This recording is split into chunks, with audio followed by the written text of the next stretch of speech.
Hey guys, welcome to this week's episode of Friday Fun with Summer the Scientist. I'm Summer, and by now I think I'm definitely a scientist. Welcome to my science lab. You know what? This week is a really special week if you've been following along. It's Holy Week, and that's the week that we celebrate Easter, so I thought it would be an amazing time to do an experiment with an egg. Yeah, we're gonna do an experiment with an egg. It's called the Bouncy Egg experiment. Now, do you guys think that this egg would bounce right now? I don't know, we'll try it later. So here's what we're gonna do for the Bouncy Egg experiment. All you need is 1 cup, 1 egg, and a little bit of vinegar. So I've got my white distilled vinegar here, and you can see this egg already has been poured vinegar over top of it, and it's sitting there nice, and it's starting to bubble. Now, those bubbles are doing something called a chemical reaction. We talked about it last week. What's happening is in an egg, it has a shell, and the shell is really hard, and you know what makes up that shell? Calcium. That's right, an egg has calcium in its shell, just like in your teeth and in your bones. And when that egg sits in that vinegar, bloop, guess what happens? The vinegar is acidic and it eats away at the eggshell. That is pretty crazy if you ask me. Now, there is one other thing we need for this experiment. Patience. That's right, the 4th thing we need for this experiment is patience, because guess how long we need to have that egg sitting in that vinegar? At least 24 to 48 hours. Now, I have done something for us all. I have already soaked 1 egg in vinegar for 20 hours. I have soaked another egg in vinegar for 15 hours, and then that other egg is our brand new egg right there on the side.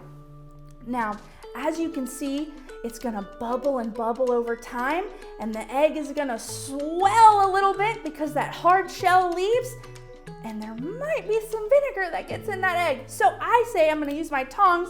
Let's take this egg out and see if she is flexible. Oh, do you guys see? It's a little squishy. Oh my goodness. I'm gonna bounce it. Should we bounce it? Let's see what happens. I'm gonna bounce it right here. 1, 2, 3. Did you guys see that? It's bouncing. Oh my goodness, it's bouncing everywhere. That is a bouncy. It broke! You probably can't bounce it that much, huh? That's pretty crazy. So that is the thing with this. You gotta be very careful not to break the egg. So I would definitely bounce it in a nice place, not too hard. But one of my favorite things to do with this experiment is to hold up the egg. I've got another one over here. Look how squishy it is. You see? I'm gonna put it next to this egg so you can see how little it is. It's absorbed all that vinegar, the eggshell's gone, and it's just a squishy mess. You can see the yolk inside, so that is pretty fantastic. Now, I want to tell you what we can learn about God through the Bouncy Egg experiment. Did you know sometimes in life we go through things that we might not understand that might be a little stinky, like the quarantine. This whole thing's kind of a mess, right? And vinegar kind of smells too. So just as we go through things in life that we don't understand, we can come out on the other side with our hearts that are more moldable and our hearts that aren't as hardened. You know, maybe we come out on the other side of this thing more understanding, more able to see other people from where they're coming from, and we're able to have more kindness right now. So that's what I want you guys to think about. How is God using this time to teach you about Him? How is He using this time to make you more moldable and more squishy so you can listen to His word and do what He would say? So I want you guys to think about this week, especially as it's Easter week. And you know what? I have a special story I want to tell you. My friend, Mr. JT, is going to tell you all about. Well, you got to stay tuned so you know what he's going to say. All right, you guys, I'll see you next week. Bye. Hey guys, it's Mr. JT back here again for another Fun Friday.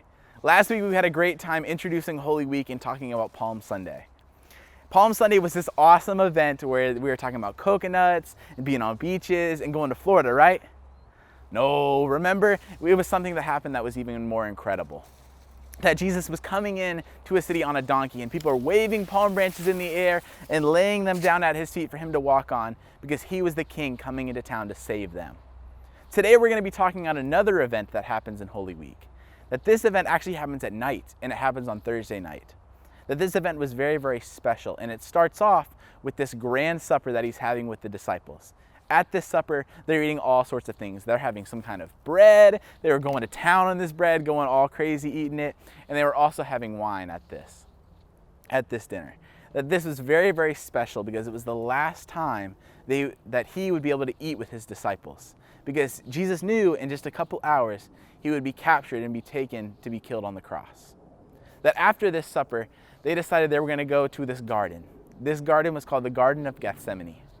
Now I want everyone to close your eyes with me right now, and I want you to imagine being in this big, vast garden that's just beautiful. In this garden, there's probably trees and some flowers and all sorts of plants. And remember, it's at night, so there's bugs all around. There's maybe some toads chirping in the back. Ugh, one of those bugs got me right then. Crazy imagination, right? So at this garden, Jesus told his disciples to stay there, that he was going to go and pray to God the Father. So that's what happens. And then Jesus is praying to God, and it's this very, very special and intense prayer. That Jesus tells God that he doesn't want to die and that he doesn't want to go through all this pain. But he also tells God, that God, I want to do what you have planned, not what I want. That this prayer upset him so much, and he knew that he was going to die, that he began to sweat drops of blood. Wow. Crazy, crazy prayer right there. That I'm just in so much awe of Jesus. That he would love us so much, that he'd be willing to suffer so much in dying on the cross for us. I had a great time with you guys today. Stay tuned for Sunday as we talk about Easter, and I look forward to seeing you guys there.